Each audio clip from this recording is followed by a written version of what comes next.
네. 오늘은 구약 속의 선교 이야기 시리즈 두 번째로 출애굽기 속에서 찾아보는 시간을 갖도록 하겠습니다. 사랑하는 성도 여러분, 오늘 설교 제목은 하나님의 품에서 열방으로로 이렇게 정했습니다. 우리는 모두 하나님의 은혜로 구원받은 백성들입니다. 그런데 한 가지 질문을 드리고 싶습니다. 하나님은 왜 우리를 구원하셨을까요? 단지 죄와 고통에서 벗어나게 하려고 하신 것일까요? 단지 우리의 삶을 평안하게 하시기 위해서 그랬었을까요? 하나님은 그보다 더 크고 깊은 뜻을 가지고 우리를 부르셨습니다. 오래전에 한 선교사 훈련 학교에서 있었던 일입니다. 훈련을 마친 한 청년에게 강사가 질문을 합니다. 당신은 왜 예수님을 믿습니까? 청년은 망설임 없이 대답합니다. 죄사함 받고 천국 가기 위해서입니다. 그러자 강사님이 다시 이렇게 묻습니다. 그렇다면 하나님께서 당신을 그 순간 바로 천국으로 데려가지 않고 왜 이 땅에 남겨두셨을까요? 그 청년은 한동안 아무 대답도 하지 못했습니다. 강사는 조용히 성경 한 구절을 펼쳐 보여주었습니다. 그 구절이 오늘 읽은 출애굽기 19장 6절 말씀이었습니다. 너희는 제사장 나라가 되며 거룩한 백성이 되리라. 하나님은 당신을 구원하신 후에 열방으로 보내기 위해서 남겨두신 것입니다. 이렇게 말씀을 하셨습니다. 오늘 우리가 함께 볼 출애굽기 19장은 이스라엘이 출애굽한 후에 시내산에 도착을 해서 하나님께서 그들에게 처음으로 직접 주신 정체성과 사명에 대한 선언입니다. 이 장은 단순히 율법이 시작되는 서문이 아니라 하나님이 왜 이 백성을 구원하셨는가 하는 질문을 던지는 것입니다. 이 근본적인 질문에 대한 하나님의 직접적인 대답이 있습니다. 하나님은 이스라엘을 단지 애굽에서 끄집어내는 것이 아니라 자신의 품으로 초청을 하시고 다시 세상을 향해 보내기 위해서 그들을 구원하신 것입니다. 오늘 이 말씀을 통해서 하나님께서 우리를 품으신 이유, 그리고 우리의 구원이 열방과 어떻게 연결되어 있는지 함께 나누고자 합니다. 말씀을 듣는 이 시간 하나님의 마음이 여러분의 마음에 닿기를 소망합니다.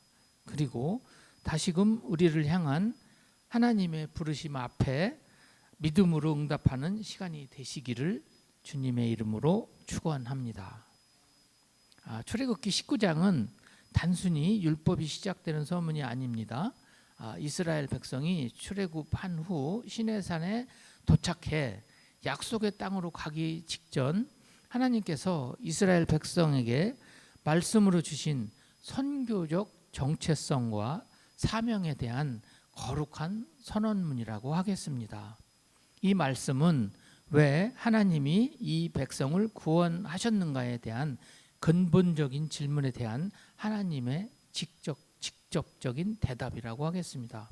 오늘 우리는 이 말씀을 통해서 우리 구원의 이면에 담긴 하나님의 선교적 목적이 무엇인지를 발견하게 될 것입니다.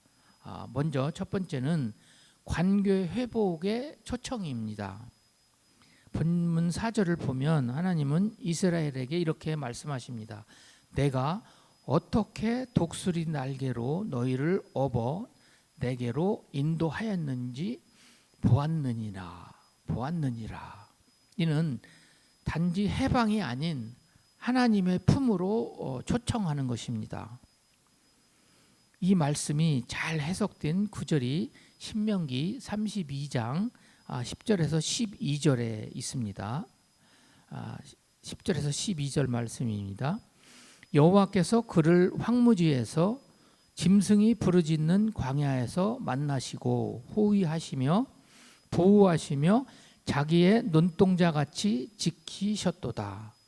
마치 독수리가 자기의 보금자리를 어지럽게 하며 자기의 새끼 위에 너풀거리며 그의 날개를 펴서 새끼를 받으며 그의 날개 위에 그것을 업은 것 같이 여호와께서 홀로 그를 인도하셨고 그와 함께 한 다른 신이 없었도다. 아멘.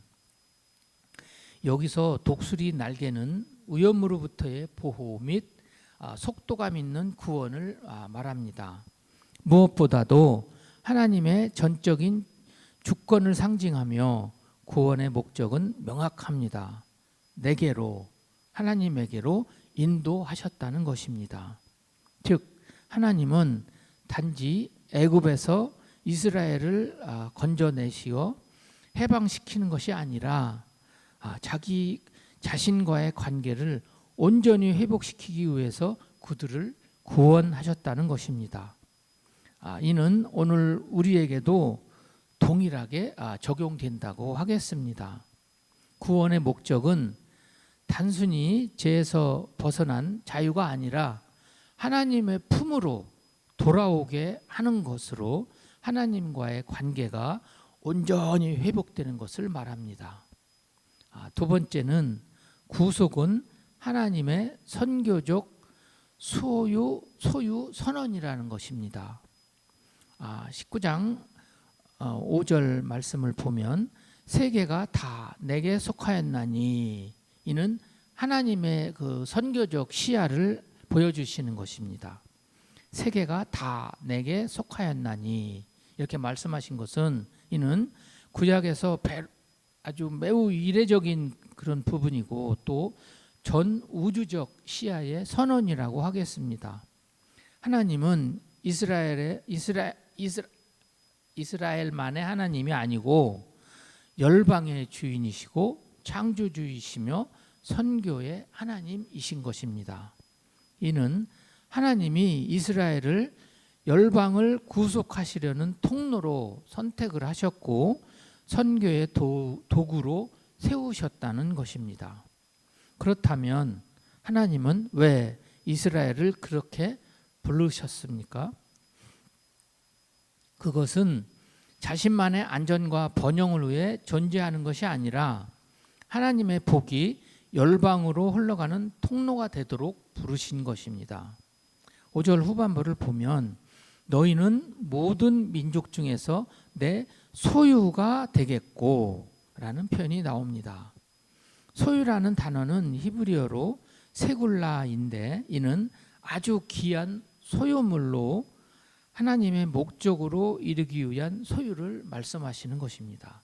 즉 이스라엘 민족이 하나님 언약의 율법을 지키기만 하면 세상 열방 중에서 가장 귀중히 여기는 백성이 될 것이라는 것입니다. 하나님의 목적을 이루는 도구로 사용될 자를 말씀하신 것입니다. 이와 같이 하나님의 선교 전략은 언제나 사람입니다. 지난번 설교 말씀 본문은 창세기 12장 3절이었습니다. 그때 아브라함을 기억을 하시겠지요. 너는 너로 말미암아 모든 족속이 복을 얻게 하리라, 이런 말씀이었습니다. 이스라엘은 제사장 나라로서 열방을 하나님께로 인도하라라는 것이며 예수 그리스도는 하나님의 선교 완성자가 되시고 오늘날 교회는 세상 속에서 그 사명을 계승하는 선교적 공동체가 되는 것입니다. 그러므로 우리도 복음을 부름받은 자로서 온 세상에 복음을 전하는 통로가 되어야 하겠습니다. 세 번째는 우리는 제사장 나라로 부르심을 받았다는 것입니다. 19장 후반부와 6절 전반부를 보면 너희는 제사장 나라 거룩한 백성이 되리라, 이런 말씀이 나옵니다. 이 말씀은 오늘 본문의 절정이라고 할 수 있습니다. 하나님의 백성에 대한 선교적 사명 선언을 해주신 겁니다. 하나님은 이스라엘 전체에게 제사장 나라라는 정체성을 부여하셨습니다. 제사장이란 누구입니까?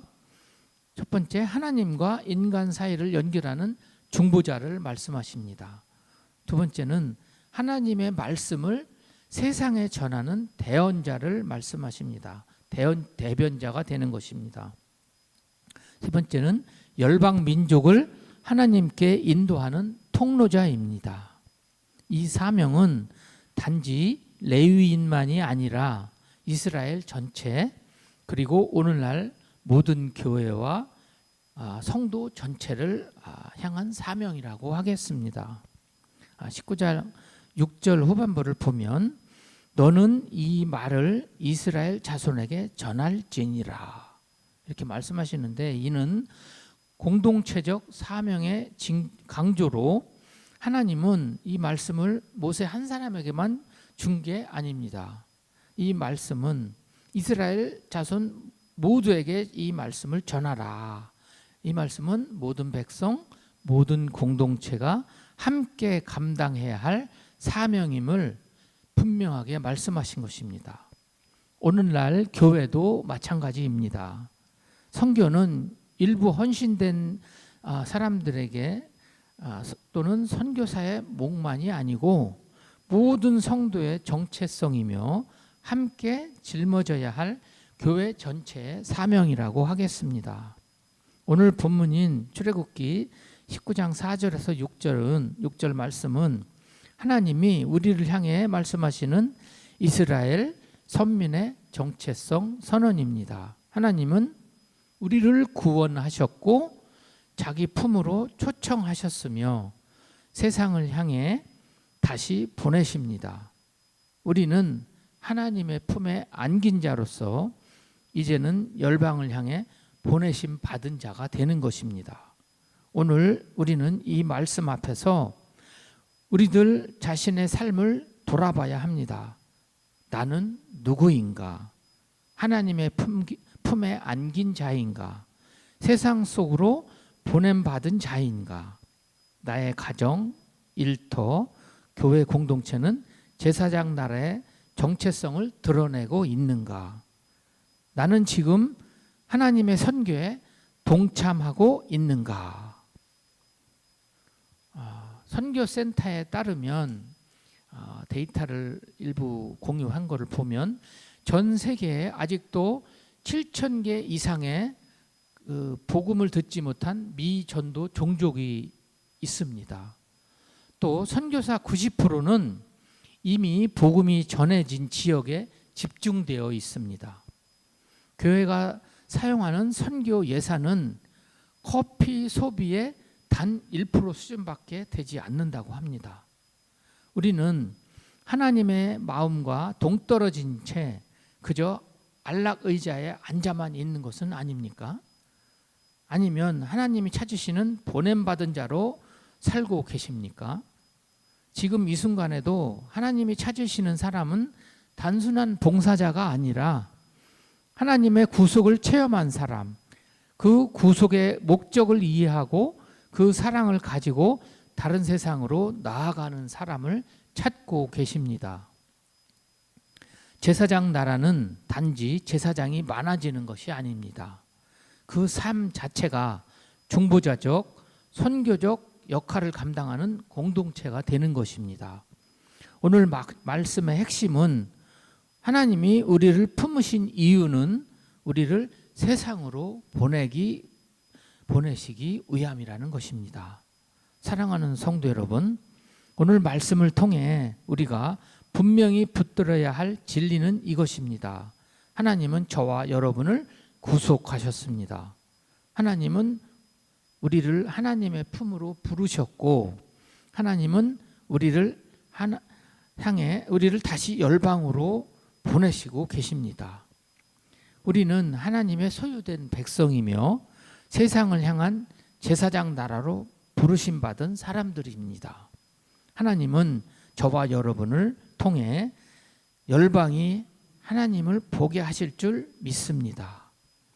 이제 우리가 가정에서, 일터에서, 교회에서, 그리고 열방 가운데 하나님의 복음을 전하는 보냄받은 자로 살아가야 할 때입니다. 이제 기도하겠습니다.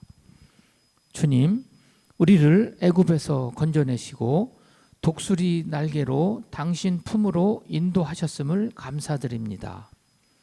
또한 우리가 누구인지, 왜 구속받았는지 우리의 정체성을 깨닫게 하시니 감사합니다. 우리를 죄에서 구원하신 주님께서 단지 우리를 살리기 위해서만이 아니라 세상을 살리기 위해 우리를 제사장 나라로 부르셨음을 믿습니다. 우리는 하나님의 소유이며 제사장 나라요 거룩한 백성입니다. 하나님이 우리를 구속하셨고 이제 우리를 통해 열방을 하시기를 원하십니다. 이제 결단합니다. 우리들의 시간, 우리들의 물질, 우리들의 재능, 우리들의 삶 전체가 하나님의 선교에 헌신되게 하소서. 보내시는 곳마다 복음이 흘러가게 하시고 열방이 주님을 알기까지 우리들을 보내시고 사용하여 주소서. 존귀하신 예수 그리스도의 이름으로 기도합니다. 아멘. 다 함께 주기도